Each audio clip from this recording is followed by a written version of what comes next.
Exodus in the Masoretic text, that is empty, right? The Hebrew Hebrew Bible, the word Elohim, now these are the names.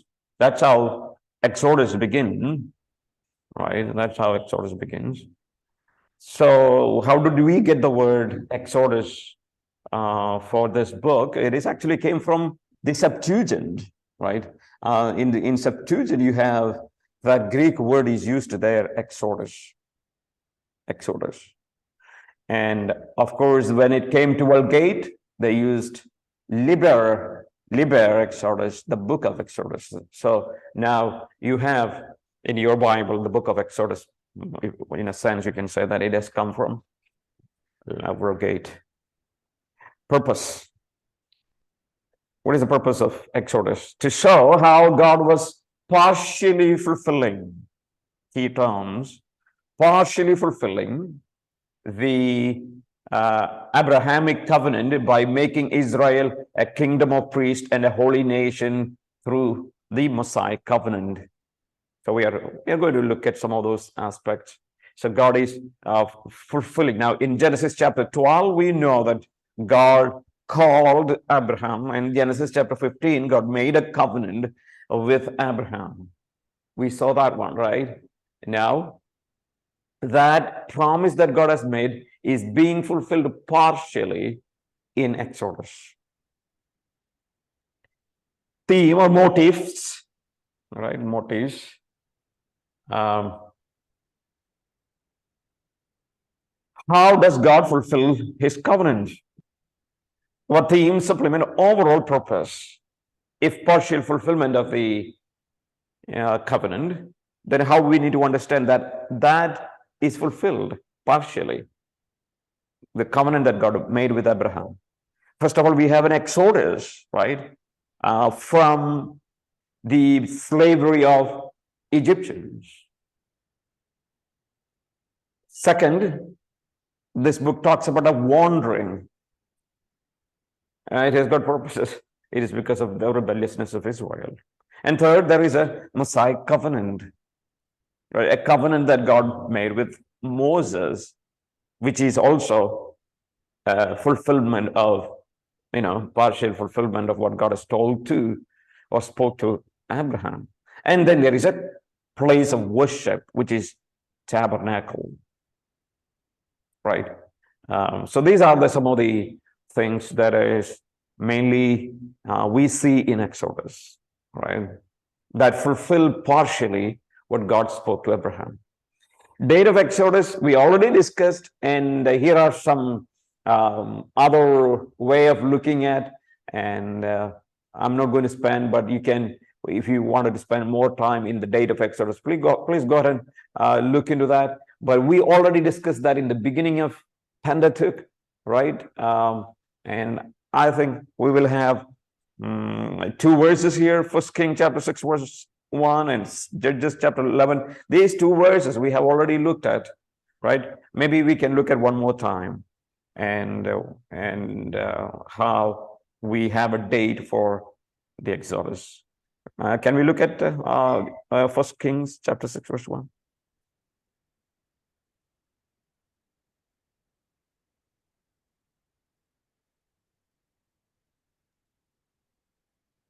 And it came to pass in the 480th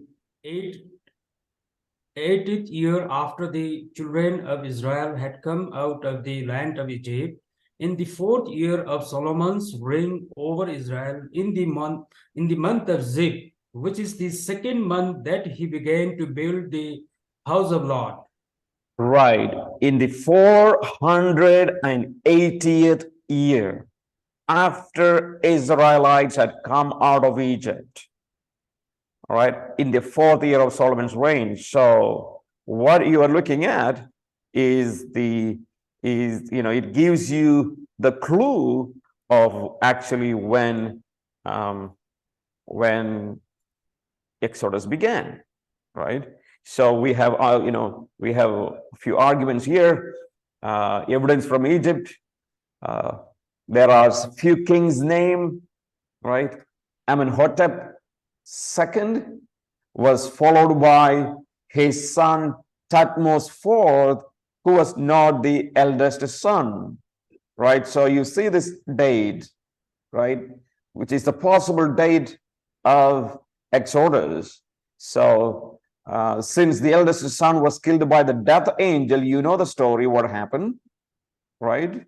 Remember, in the 10th plague, one of the plagues, the last plague, was the death of the firstborn, right? So Amenhotep II is the Pharaoh that was ruling, all right, ruling at the time of Moses. And what happened? History records or reveals that his son Thutmose IV became the ruler, who was not his eldest son. And what was the reason? It was simply the eldest son was killed by the death angel. So which fits well. Archaeological evidence in Palestine about 114 BC corresponds with the biblical data about the conquest under Joshua. So that means Exodus took place before that. So archaeological data suggests that Jericho, Ai, and Hazor were destroyed about 1400 BC, right? So clearly that means somewhere here early, like, in between this is the date of Exodus. We already have seen it, right? When the Exodus took place. Okay, now let's look at analysis. Especially, we are going to give some importance for the beginning of this beginning of Exodus, chapter 1, right? So, who were the pharaohs? And we have some names of these pharaohs. Probably, when you hear the word Pharaoh, you might think that, okay, Pharaoh means a name, right? Pharaoh is a name. Pharaoh is not actually name; it is the title, like we say king. These were the titles used, not the name, right? That means there were definitely different types of, and different pharaohs were there. All right, so let's look at them. First of all, what you read in first 22 verses, all what you read is Pharaoh persecutes Israel. Right? Now, that means this one chapter, maybe 22 verses, covers about 300 to 500 years of history. That's something that we need to look at here, right? It is a long time of history, right? Not 1 year or 10 years, but hundreds of years now, like 300 to 500 years of history. Let's look at historical background. Let's look at verse 1. Let's come back to Exodus chapter 1 now. Exodus 1.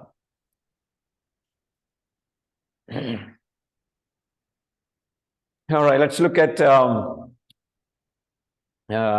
1. Can one of you read, please? Just one. And maybe verse 5 as well. Now, these are the names of the children of Israel who came to Egypt, and each man and his household came with Jacob. And verse 5. Verse 5. All those who were descendants of Jacob were 70 persons, for Joseph was in Egypt already. Okay. It says, but in the descendants of Jacob, remember, the word Jacob, right, is another word for Israel, right? Jacob has another name, Israel. So descendants of Jacob, number 70 in all, right, when Joseph was already in Egypt. So Exodus just connects with Genesis, right? It connects with the Genesis. And then we read in the next verse 6, now Joseph and all his brothers and all that generation died, right? That is what verse 6 says. All generation died. So what are we to understand? Joseph, the most probable time of Joseph's life is about BC 1900. It is in the 1900s. That is the time Joseph was lived. And Joseph ruled Egypt under a Pharaoh whose name now it is, they looked at, most probably his name is this. What is that? Senusert. Senusert III. It is the name of the Pharaoh. Senusert III is the name of the Pharaoh who ruled. So this Pharaoh is a good one. Or sometimes people call him Sosostris III. Historian says both are the same. So he was an outstanding Pharaoh of the Egyptian Middle Kingdom, right? Outstanding Pharaoh in the 12th dynasty. Right. So that is the first scene you see. All right. Somebody's, somebody is coming here. If you're using a phone, it might have that ability to do so. So yeah, that's the reason I have some lines coming from one of your phones. Second group, right? Second group that ruled Egypt is known as Hyksos. I think Hyksos, Hyksos. That is a second group. So that means another dynasty. Another dynasty came and they took over Egypt in 1730 and continued to rule Egypt until they were expelled by Egyptians. So these people were kind of semi-nomadic people who, I think, and the Hyksos group of people came and invaded actually Egypt, right? And they were there. Now let's look at verse 8 to 11. Can one of you read? Chapter 1, verse 8 to 11. Now there arose a new king over Egypt who did not know Joseph. And he said to his people, look, the people of the children of Israel are more than mightier than we. Come, let us deal shrewdly with them, lest they multiply, and it happen in the event of war, that they also join our enemies and fight against us, and so go up out of the land. Therefore they set taskmasters over them to afflict them with their burdens. And they built for Pharaoh supply cities, Pithoms and Ramses. Yes, Pithom and Ramesses as a store cities for Pharaoh. So what is happening? There arose a new king. That's the word says. So in the light of the context, Hyksos seems to be responsible for the forcing of the Israelites to build the store cities of Pithom and Ramesses, right? They also introduced a horse and chariot to the Egyptians. For the first time, Egyptians used horse and chariots because it was introduced by Hyksos, who are group that kind of invaded actually Egypt. That is what the history tells. And so they were the one who were forcing, right? Forcing. Now, what happens? There is a new kingdom begins. All right, new kingdom begins. This includes in the 18th and 19th and 20th dynasties of Egyptian. For example, Kamose, the last ruler of the 17th dynasty, and Amos, the first ruler of the 18th, expelled the Hyksos. So yes, you have Kamose. So there comes a new dynasty now. Hyksos was ruling. They were forcing Egyptians to build the storehouses. But what happens? Actually, Amos is the one who came and expelled the Hyksos. Right? So that means a new family came to rule. Right? And so we know Amos is a ruler. He expelled the Hyksos by capturing their capital, Avaris. These are all some of the historical things you will read. Then you have Amenhotep first, very important person.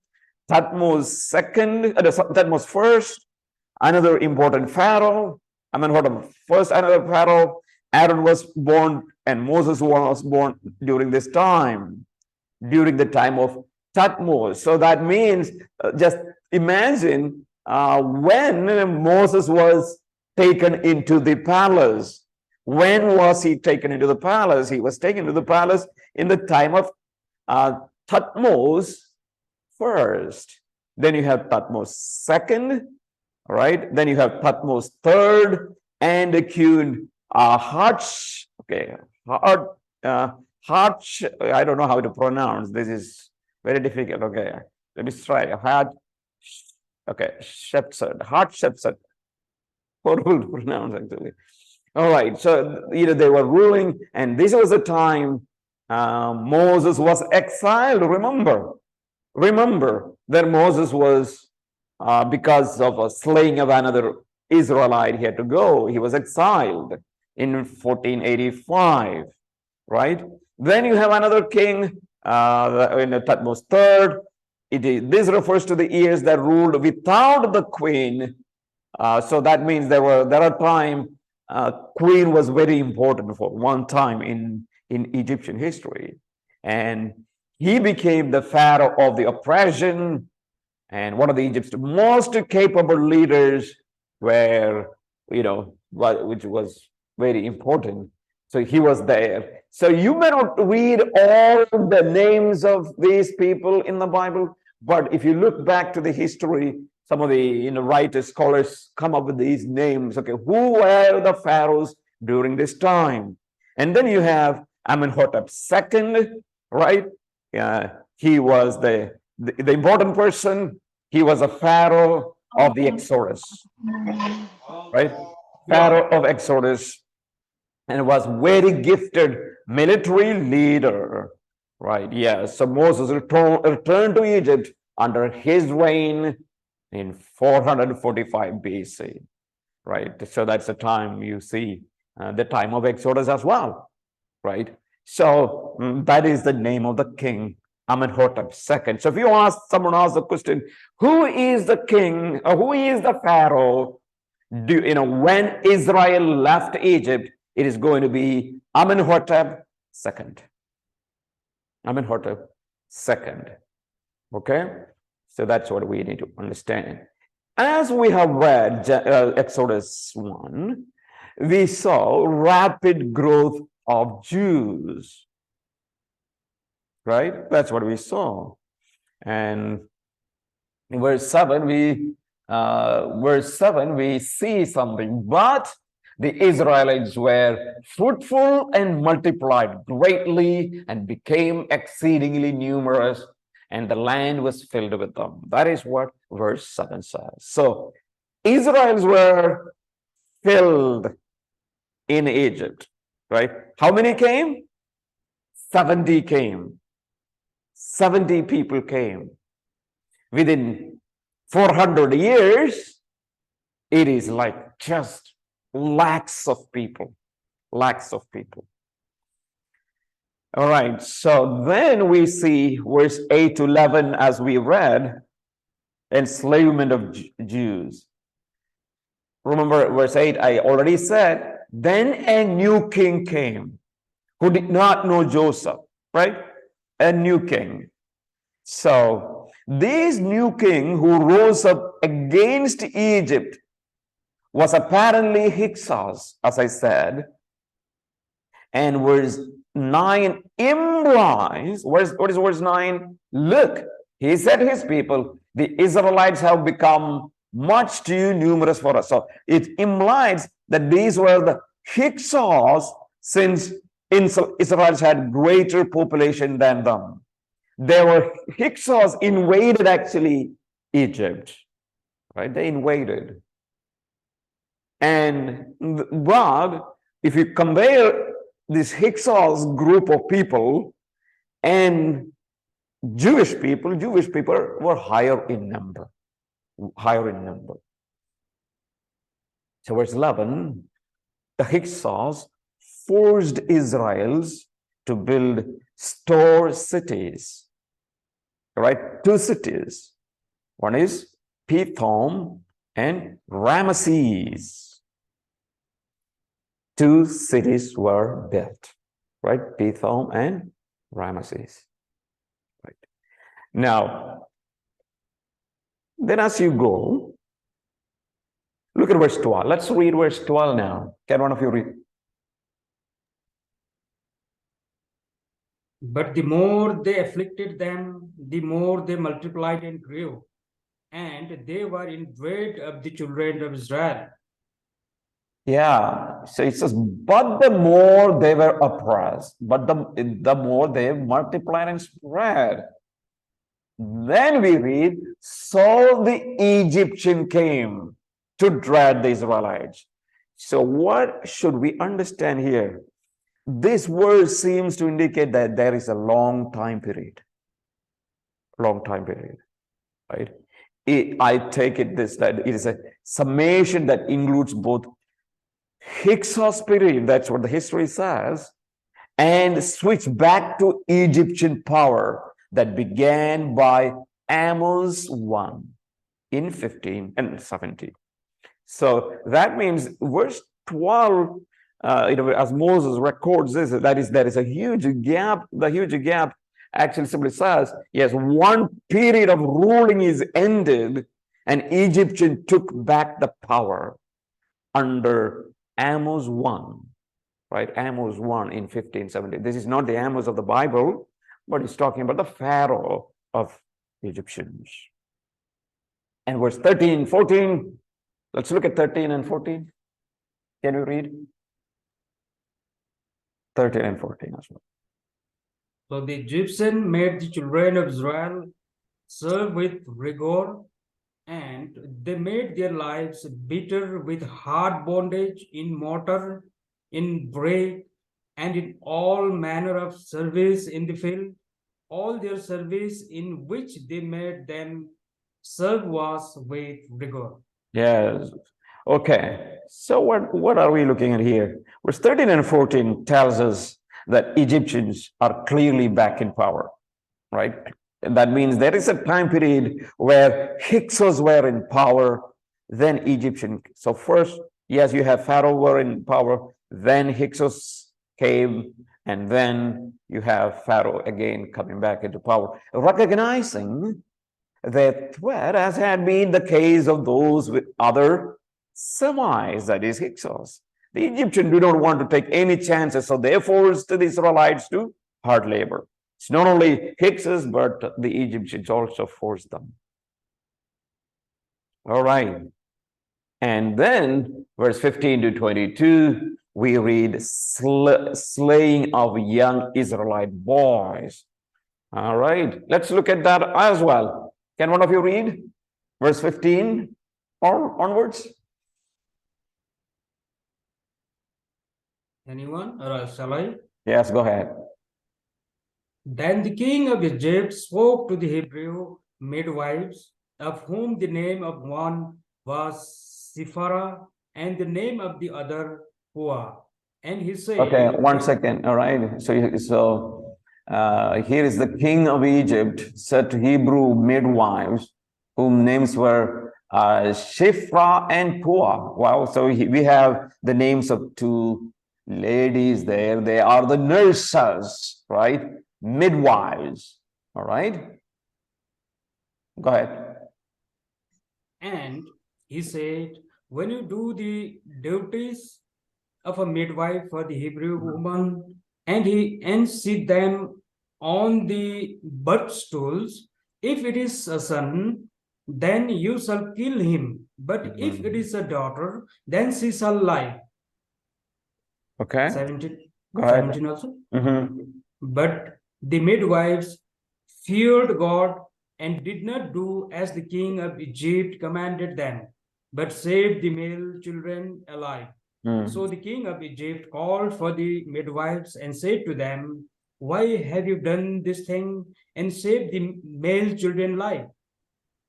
And the midwife said to Pharaoh, because the Hebrew women are not like the Egyptian women, for they are lively and give birth before the midwives come to them. Therefore, God dealt with the midwives, and the people multiplied and grew very mighty. And so it was because the midwives feared God that he provided households for them. So Pharaoh commanded all his people, saying, every son who is born you shall cast into the river, and every daughter you shall save alive. All right. Okay, let me ask you a question now. Is there any theological problem you see here in this passage? Any theological problems?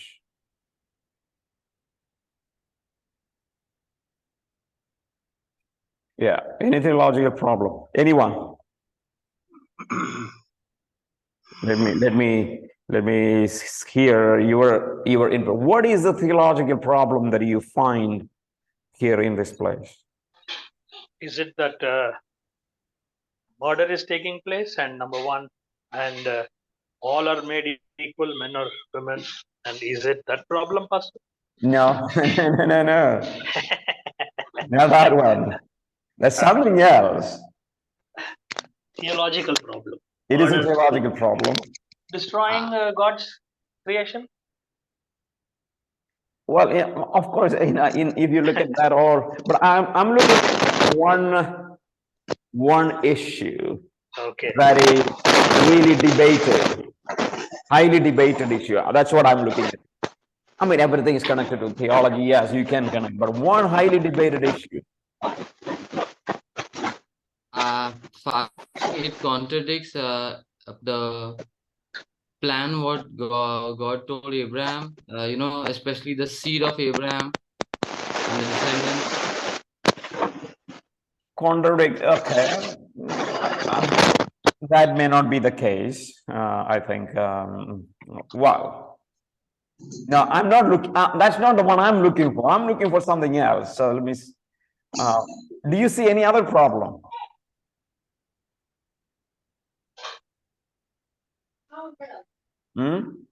It is connected to midwives, let me say. All right, so here's a clue. Connected to midwives.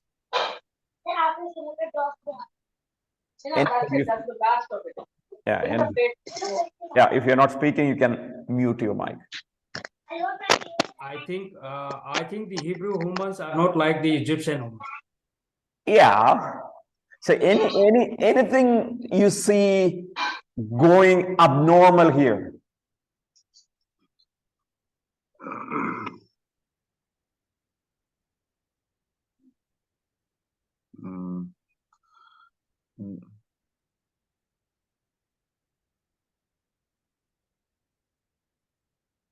Anything normal?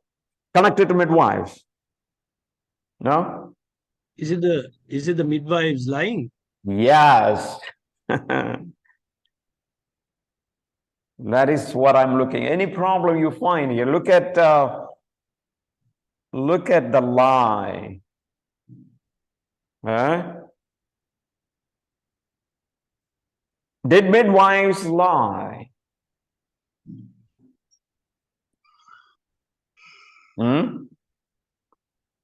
Let me ask. Did midwives lie? I think no, sir. They told true. No. I also agree. What is the truth? They said it is. By the time we reached, they already gave us. I don't know whether it is true or not. Okay. The midwife, they fear God. Okay. So look at that verse clearly. Look at that verse clearly. Okay, let's read again. So the king of Egypt said to the Hebrew midwives, whose names are Shipra and Puah. So here is two ladies. When you have the Hebrew woman in childbirth and observe them on the delivery stool, if it is a boy, kill him. But if it is a girl, let her leave. Right? The midwives, however, so the king said, if it is a boy, kill him. Right? If it's a girl, let her alone, leave.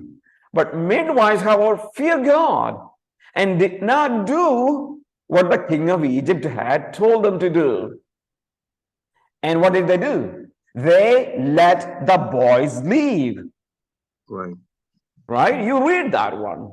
They let the boys leave because they feared God and did not do what the king of Egypt had told them. And then the king of Egypt summoned the midwives and asked them, all right, summoned the midwives and asked them, hey, why have you done this? Why have you let the boys leave? So kings called them and asked them the question again, why? Why did you do what you did? And what was the midwives' answer? Midwives answered Pharaoh, right? What is the answer? Hebrew women are not like Egyptian women. Wow, what is that? They are vigorous and gave birth before the midwives arrived. You see that one? Yes. Was that true? Was that true? Because look at the words above, clearly said. They let the boys leave. Right. Yeah. They allowed, I mean, it was clearly acted that, it is not that when they came, every time when boys are being delivered, when they come, it happens earlier. And, they're able to take care of only girls. They don't know. Right? So it's clearly, there's a problem, right? But interesting thing is the next verse. What is that one? Verse 20. So God was kind to the midwives, and the people increased and became. So God looks like God is appreciating a lie. Looks like.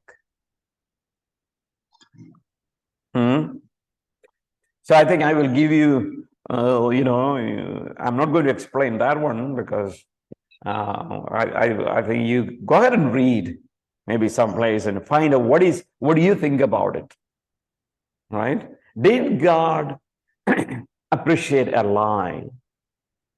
Did God appreciate a lie? Did God accept a lie? Right? So that's something that you can work work your own and see what it is. So there is really a theological problem. If God is the God of truth, why did he accept, encouraged a lie? Because this is clearly, I think it is clearly a lie. Clearly a lie, all right? Okay, so that's one of the biggest theological problems I think I see here. Okay, next one. So let's go from here. Pharaoh 4, yes. I would assume here that Pharaoh referred in verse 15 was either Amenhotep I or Thutmose I. It's hard to say. It is possible that this was something that began under Amenhotep I and continued through the reign of Thutmose first. It seems fairly certain that Pharaoh of verse 22 is Thutmose I, since Moses apparently was born at this time, right, during the time of Thutmose I, according to the year calculation, right, in 1525, right, 1525 BC. That's the time Moses was born. All right, anyway, well, that is what we learned, a little bit of history in Exodus. So, and now what else we need to look at here? Yeah, the rest of the things we are not going to explain. Yes, in Exodus chapter 3, we read, great I am, right? I am of the Old Testament. I am who I am. What it tells, this denotes God's self-existence here in chapter 6. The name is connected with the Yahweh fulfilling his covenant with Israel, right? By bringing out of Egypt to the land of Canaan. Yes, so that is something how you have to understand. Of course, this same I am comes into the New Testament also, right? Jesus Christ is the same I am. And of course, Jesus made 7 statements of I am. If you will, you read in the gospel, especially Gospel of John. Yes. All right. So now another I want to discuss about another theological problem here with the connection with the pharaohs. All right. And that is hardening of Pharaoh's heart. All right. Hardening of Pharaoh's heart. Who hardened? Whose heart? Though, these are the question. Okay, so let's look at a few verses. Chapter, yes. Okay, chapter 7, verse 3. Let's look at. Let's read chapter 7, verse 3. 7, verse 3.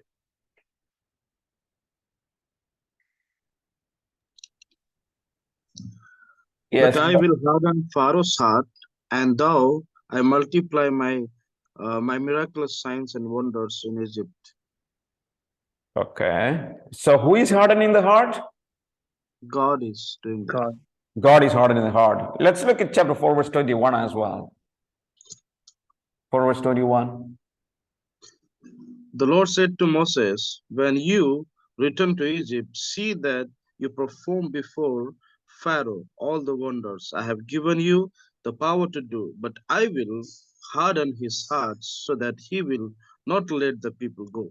Okay, he will not let the people go. All right, so you have clearly, Bible says, God hardened his heart, right? God hardens his heart. Now let's look at chapter 7, verse 13.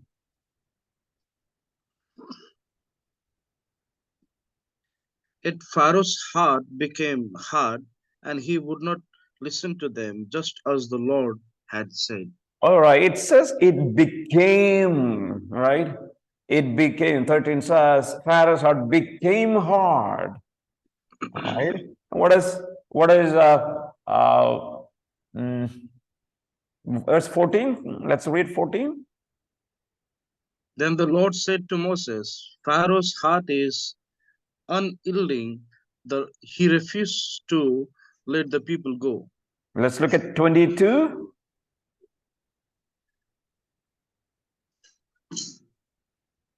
But the Egyptian magicians did the same things by their secret arts, and Pharaoh's heart became hard. Okay, it became hard, all right? He became hard and he would not listen. So go to chapter 8. Go to chapter 8, 15. But when Pharaoh saw that there was relief, he hardened his heart and would not listen to Moses and Aaron. Here you see the other places you might read became hard, but in verse 15 you read in chapter 8 he hardened his heart, right? Hardened his heart. Verse 19. The magician said to Pharaoh, this is the finger of God, but Pharaoh's heart was hard. Okay, that's enough. Yes. So you see throughout Pharaoh's heart, it became hard or he hardened. Now let's look at chapter 8, verse 32. 32, yes. The last verse in that. But Pharaoh hardened his heart this time also, and he did not let the people go. Oh, here you read, he hardened his heart. Hardened his heart. Okay. Now, chapter 9, verse 7.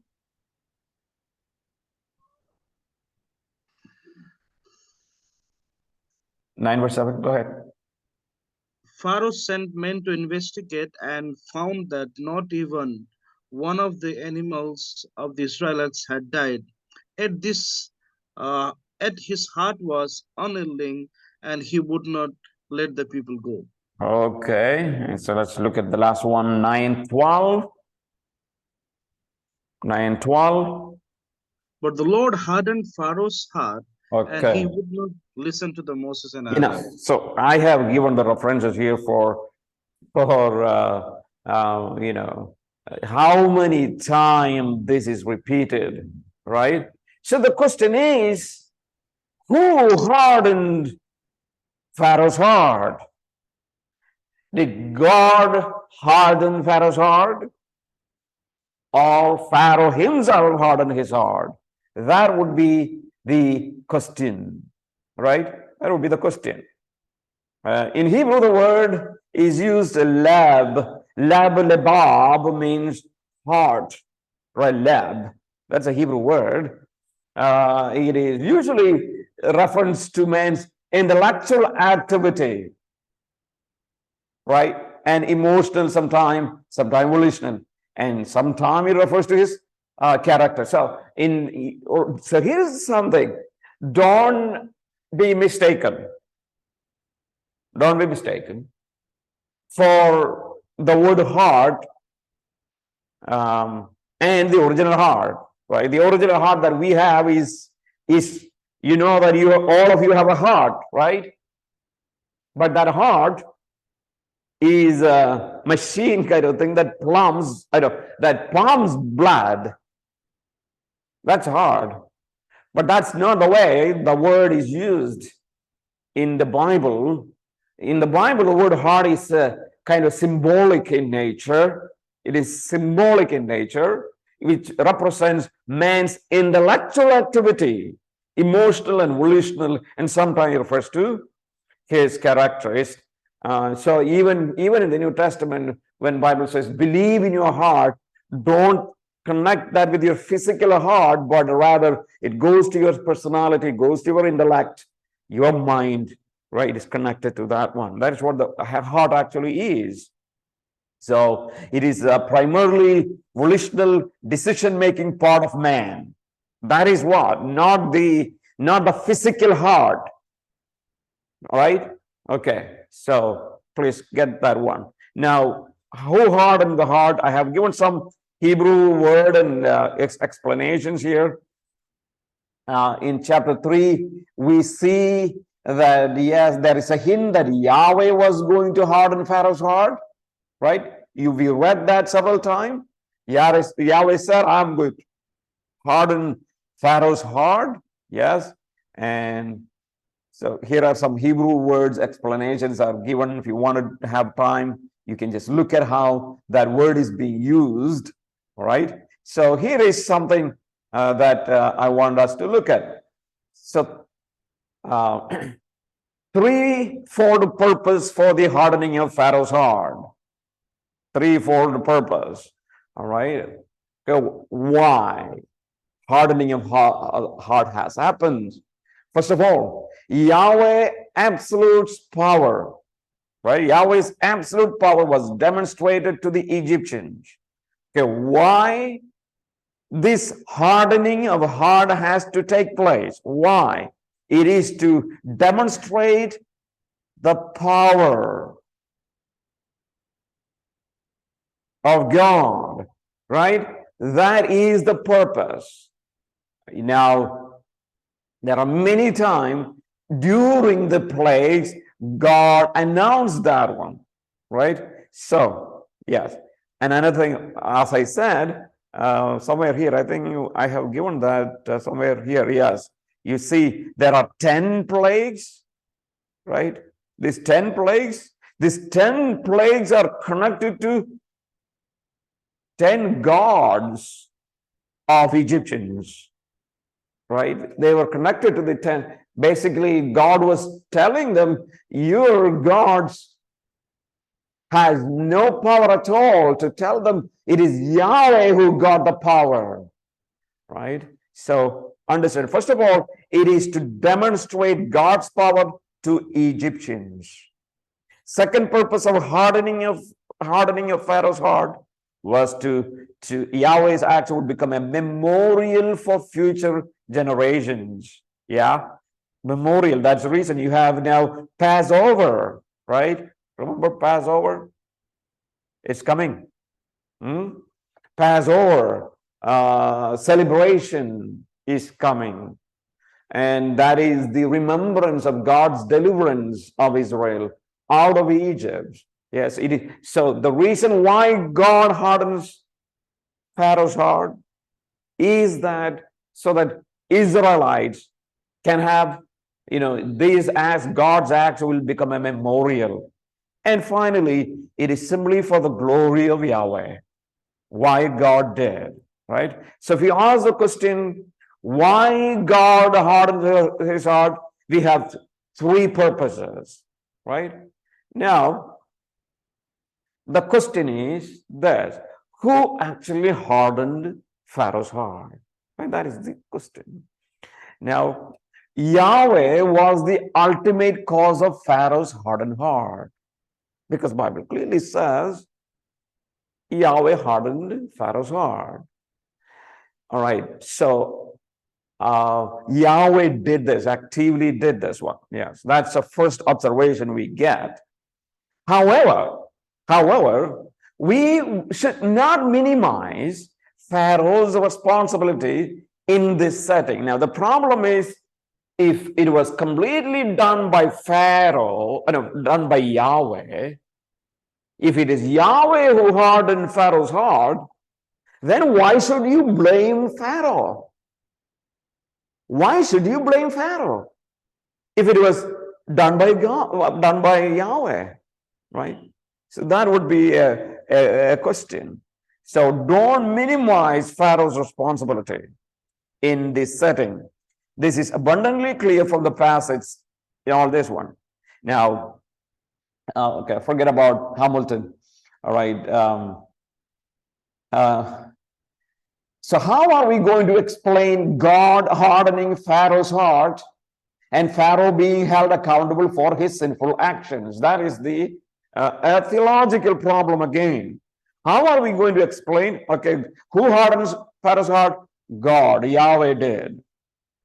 And if God is the one who hardens Pharaoh's heart, how can you say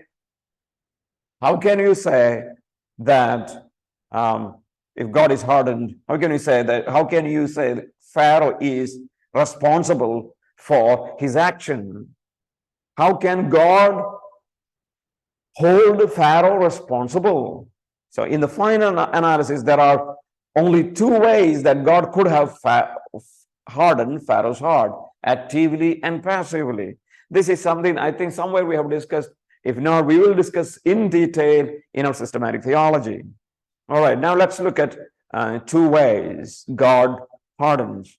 Okay, if God actively hardened Pharaoh's heart, this would mean that God directly intervened into the recesses of Pharaoh's heart to produce fresh sin. Some people take that way. God hardened Pharaoh's heart. That means it was active hardening. What is that?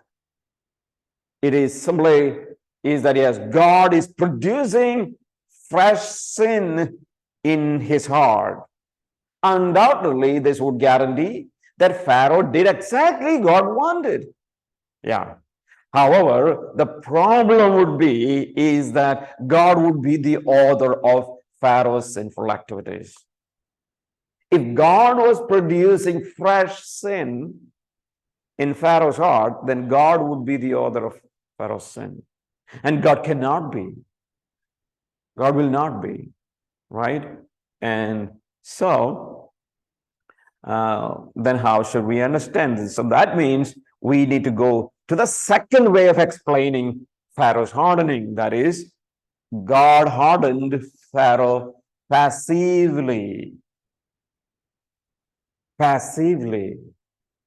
How is that? If God passively hardened Pharaoh's heart, this would involve a judgment on sin that is already present in his heart. In this scenario, God simply needs to give him over to sin. right? So what is that? If God hardens passively, that means this involves a judgment on sin that is already present in his heart. It's kind of judging him. That is, God is handing him over to more sin. Hey, how does that happen? Huh? Yeah, how does that happen? Handing over to more sin? He's already a sinner. And should God hand him to do more sin? How could God accomplish this type of judgment? Yes, that is what we have learned already in our Christology about something known as common grace. This would have been accomplished by removing common grace from Pharaoh. Yes. How should you understand?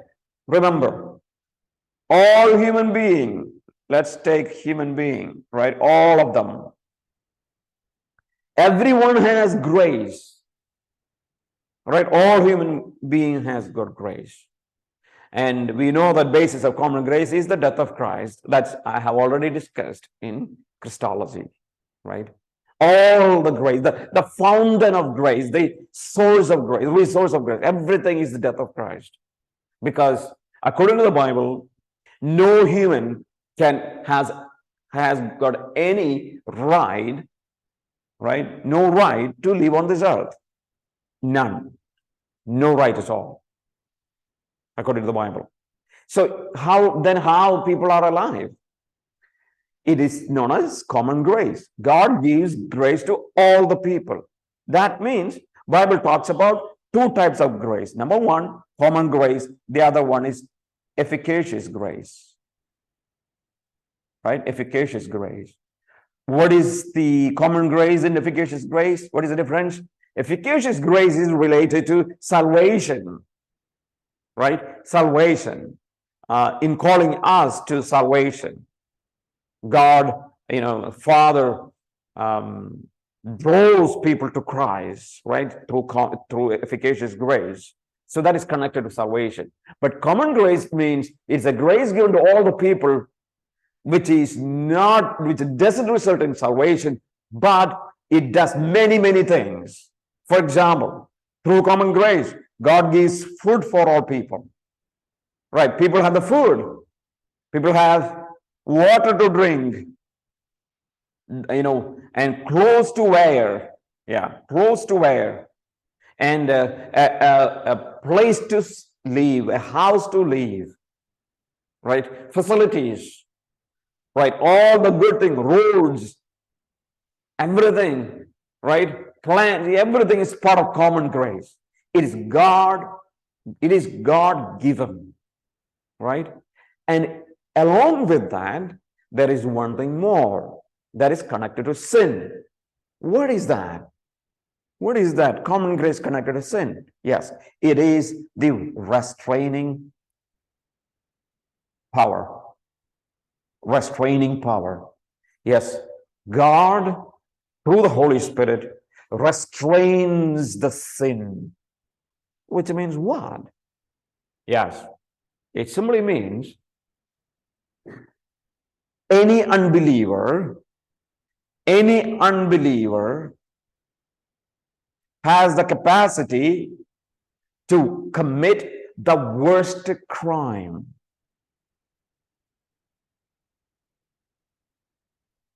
Any unbeliever has the capacity, ability to commit the worst crime. Everyone has it.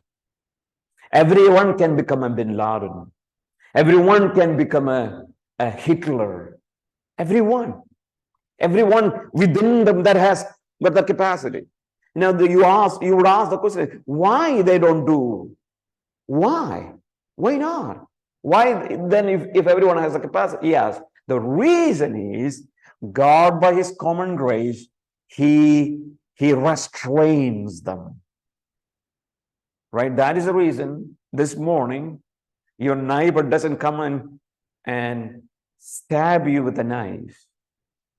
The reason is because Holy Spirit restrains everyone so that they will not commit the full effect of sin. There will not be, because if if there is no common grace, wow, the earth is going to be hell. It's going to be hell. So what is happening with unbelievers is that God is using this common grace to restrain them, right? Restrain them. So here is common grace is that which is common to all men. In non-redemptive sense, it mitigates some of the effects of the fall.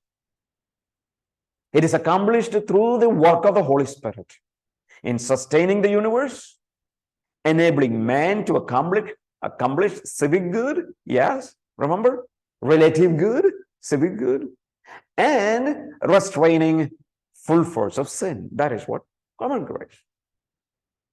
Now, for God to take away his common grace from Pharaoh, simply he need to remove Pharaoh's restraints from doing what he wanted to do. Yeah, simply what he has to do, just to restrain, just to remove that restraining power. And that means allow little more freedom for Pharaoh. And as R.C. Sproul, one of the greatest theologian here, R.C. Sproul has said, all that God has to do to harden people's heart is to remove the restraints. Remove the restraints. He gives them, according to him, a longer leash. Rather than restricting their freedom, he increases the freedom. So if he increases the freedom, he's letting them to do more sin. He let them have their own way. In a sense, he gives them enough rope to hang themselves. It's not that God puts his hand on them to create fresh evil in their hearts. He merely removes his holy hand of restraint from them and lets them do their own will. Right? So when Bible says God is hardening Pharaoh's heart, means it's not actively hardening, it is rather passively hardening. What is that? God is withdrawing common grace and giving him more freedom to commit his sins. Yeah, that's how it works. So does this have any soteriological ramifications, consequences? Is it true, as somehow contended, that Yahweh unconditionally hardened Pharaoh's heart? Romans chapter 9 verse 70 strongly suggests that Yahweh in his soteriological purposes has the right to judge the sinner whatever he chooses. This is the case with the Pharaoh. Soteriologically, Yahweh placed Pharaoh in a sealed state of condemnation. It was an act of judgment. However, this was not unconditional. Pharaoh met the conditional for judgment. He was totally depraved sinner and deserving judgment anytime God chose us is true for us as well. So what about hardenings of Pharaoh's heart? Simply, this is what we want to say. We'll discuss about all the soteriological ramifications in our discussion of soteriology. So I will go there rather spending my time here. But here's a simple point. How God hardened Pharaoh's heart, right? It was not actively hardening, but rather passively hardening. Please get that in your mind. So that God is not responsible for Pharaoh's sin, but Pharaoh himself is responsible, because all what God has done, God gave him more freedom to do sin. That is the idea that in Romans chapter 1, remember, in Romans chapter 1, God, you read, God gave them over to sin, more sin, right? People become homosexuals and things like that. God is withdrawing a little bit of common grace. I think that is happening so much in these days, friends, right? And sin is increasing. Sin is increasing, right? Sin is increasing. Yeah. Anyway, that's what I had to talk here about hardening. Any question?